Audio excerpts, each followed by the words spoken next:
Great rising, everyone, and welcome to another edition of Chakras, the road to Indigo. And what I do here is enlighten you on the special aspects of human awareness through the chakra system. Energy is the life force of the body, and it flows into the body through energy centers known as chakras. This same energy also extends beyond the body, forming layers of energy known as auras. Chakras are like tops of invisible spinning energy that resonate to the different energy frequencies. These frequencies can be felt throughout the physical body through different types of emotions, sensations, as well as thoughts. The word itself, chakras, derives from Sanskrit and Hindu as wheel of energy.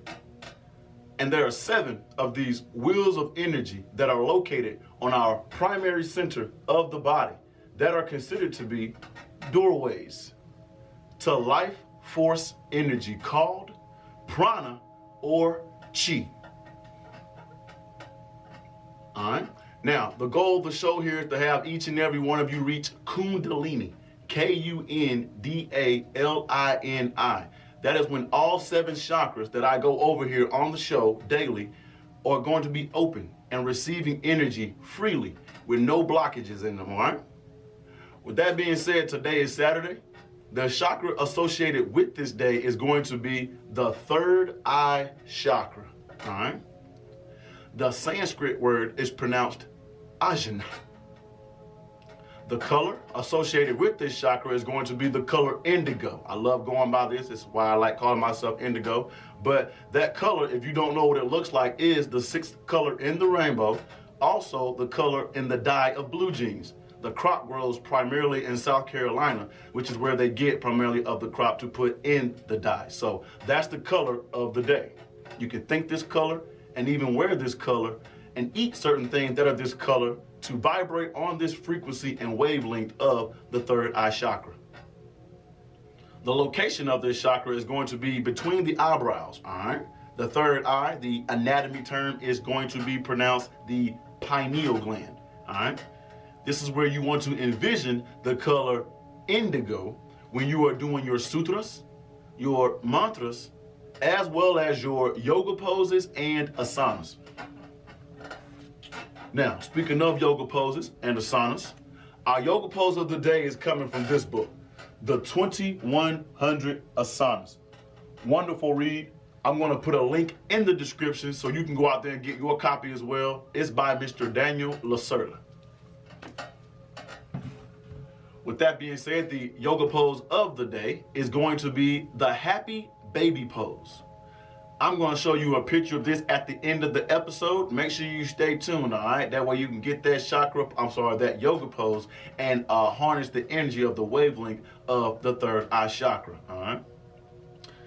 The food of the day is going to be blackberries, and I've also picked omega-3s. I always pretty much pick omega-3s on a Saturday. It's just the best way to boost your immune system, which is directly correlated to the pineal gland, all right? So the omega-3s, you can find them in salmon. You can actually get omega-3 pills. You can also find them in certain seeds like flax seeds and chia seeds, all right? I like blackberries, also the same color as indigo. You can go out there and get these, and they also, with the antioxidants, boost the immune system, all right, which is directly linked to the third eye chakra, all right? So that's the food of the day. The lesson of the day is coming from this book, The Chakras Handbook by Dr. Athena Parakias. Also gonna put this book in the description so you can go out there and get your copy of it. I love this book right here. We have been going over goddesses the entire week, all right? Today is no different, and I've been going over goddesses in light of the full moon that is out tonight, all right? And it's out last night as well, but it was at 100% capacity last night. So let's read what the goddess of the third eye chakra has to say. Interestingly, In the domain of intuition and the third eye chakra, only 3 goddesses emerge as our guides on this sacred journey: Pythia, Circe, and Hecate. They are considered goddesses of the threshold, or the doorway between the worlds of the living and the dead. In many cultures and traditions, healers, shamans, and other figures of transformational healing are thought to live on the periphery of consciousness and space.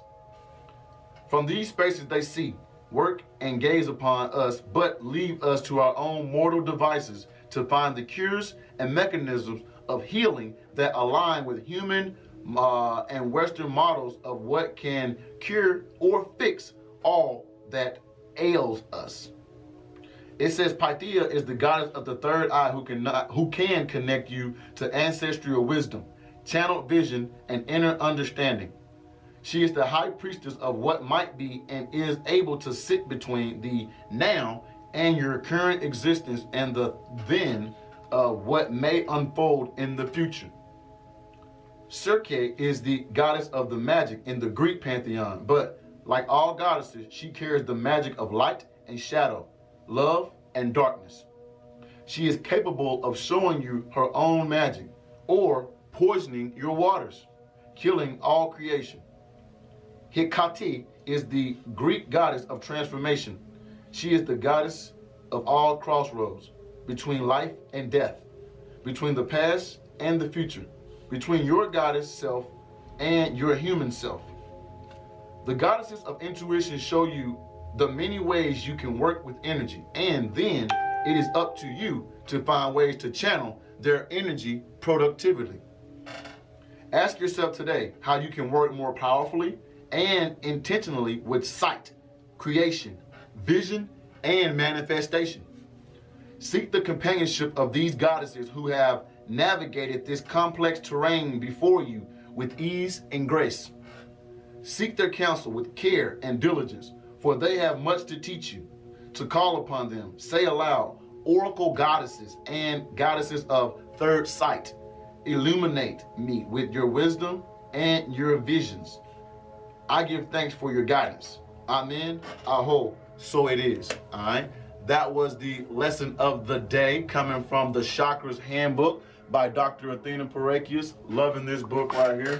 We're going to go over another goddess tomorrow as we wind down with the crown chakra. But as we move forward, the message of the day is going to be ownership is everything. All right. Definitely go out there and get some ownership about yourself. I go over 4 principles here every single day that can allow us to get to ownership. The first one is going to be paperwork. Once you get paperwork behind your name, or the intellectual property that we all possess, it's called content. Put some of that stuff on paper, all right? And then that leads you to step number 2, which is investments. Once you begin to invest in yourself with some of the money that you make at your 9 to 5 or your side hustle, just put some of it right back into that paperwork. That way you can begin to see profits and gain generational wealth, all right, for your kids and for your grandkids to come. The third step is going to be group economics. This is a very pivotal one. We need everyone to go out there and support other people other than yourself, all right? Energy can't be created or destroyed. It can only be transferred. Go out there and transfer some great energy to someone else who has a entrepreneurship mentality and a self-employed business about themselves, all right? Build that relationship. Go out there and practice group economics, all right? That's what that is all about. Step number 4 is going to be time management, in which I tell everyone or instruct everyone to schedule your day out.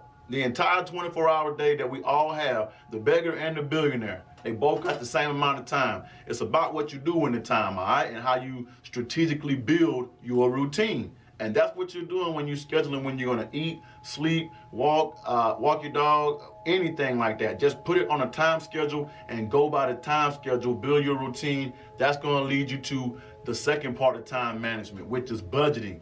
Budgeting our money is so crucial to our personal finances and to our business finances. Once you begin to budget your money, you know how much money is coming in and you know how much is going out, all right? You start spending that money in the middle of the month on frivolous things, all right? So definitely go out there and practice those 4 principles to ownership. I've been practicing them. My company is called Indigo Management LLC. Under that LLC, you're gonna find Indigo Kid, conscious streetwear for the enlightened. We talk about the Fibonacci sequence, the golden mean ratio, anything that's got to do with sacred geometry as well, all right? The periodic table, not to mention the sun, the moon, the stars, astrology, astronomy, all that stuff is fascinating, and we need to have a better understanding of what's going on around us, all right? The rainbow as well is another great emblem and stamp in the Indigo Kid. Those are the color schemes in which I go by as well. New clothing line coming soon. Also, under that LLC, you're gonna find Indigo Images. That's the video visual production company in which I possess, where I'm responsible for a lot of promotional videos, definitely doing behind the scene photo shoots now, like videos. I love doing that. Music videos, I definitely have a footstool in the music video industry, so hit me up if you need music videos as well. Not to mention I've added photography to my repertoire, so definitely hit me up on the website www.indigokid87.com, where we out here practicing group economics all 2020. At the bottom of any one of those pages, you can hit my email link. Let me know when you want to work. All right, let's practice some group economics for sure. That was pretty much all I have for you for today. I appreciate y'all for tuning in and supporting me. But let me give you some social media handles, all right? A lot of people love being on social media. You can hit me up on Facebook on my personal page, Spencer Williams /Indigo Kid, all right? The business page is going to be Indigo Management LLC. You can definitely like that page. Go to the left. Hit that community button. Invite your friends, all right? Invite your friends to invite their friends. Let's start the spiritual community. On Instagram, you can find a lot of my logos and designs that are coming up in the future at Indigo Kid 87. You can also find my personal page, Conscious Matter 1987. That's going to be CONSCIENCE Matter 1987, all right? And for my Snapchat lovers, find me at Cloud Status 2014. I really appreciate y'all for tuning in. Thank you so much. Go out there and align your light bodies, all right? LIGHT. And begin your ascension to the road to Indigo.